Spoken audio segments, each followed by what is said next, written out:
Errors and accuracy. Error کا مطلب خطا، ایکوریسی کا مطلب ہے تصحیح. یعنی کہ کسی بھی تجربے میں، ایکسپیریمنٹ میں جب ہم کوئی تجربہ کرتے ہیں تو جو نئے دوستوں سے گزارش ہے کہ میرے اس چینل کو سبسکرائب کرے، بیل آئیکن کو پریس کرے، ویڈیو نوٹیفیکیشنز کو آن کرے.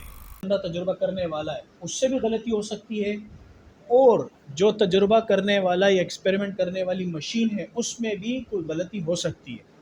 ان کو ہم نے 3 ٹائپس میں کلاسیفائی کیا ہے. اس میں سب سے پہلے پرسنل ایرر ہے، یعنی کہ ذاتی خطا، اور دوسرا ہے سسٹمیٹک ایرر، یعنی کہ جو کہ مشین کی وجہ سے ہو، اور تیسرا ایرر ہے رینڈم ایرر، یعنی کہ وہ ہوتا ہے ماحول کی وجہ سے. کوئی ماحول میں کوئی تبدیلی ہے، ٹیمپریچر ہے، پریشر ہے، اس کی وجہ سے اگر ریڈنگ پہ فرق پڑ رہا ہے تو اس کو ہم کہتے ہیں رینڈم ایرر. سب سے پہلے personal error. Error arises due to tendency of a person who takes readings in favor of a particular reading. This type of error can be removed by avoiding this bias.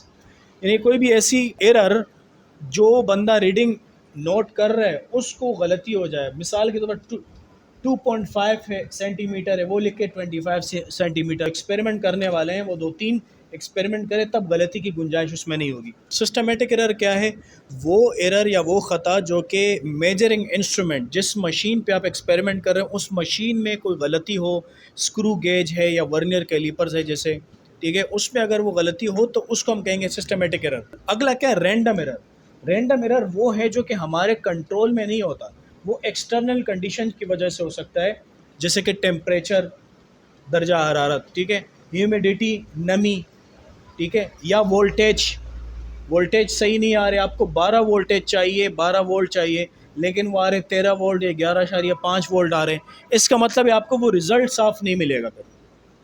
تو اس کو ہم کیسے ختم کر سکتے ہیں؟ اس کو ہم ان کنڈیشنز کو پورا کر کے ختم کر سکتے ہیں. لیبارٹری میں مثال کے طور پر جہاں پر آپ کو 25 ڈگری سینٹی گریڈ میں چاہیے تو آپ اے سی لگا کر 25 پہ سیٹ کر کے اس ایکسپیریمنٹ کو کر سکتے ہیں.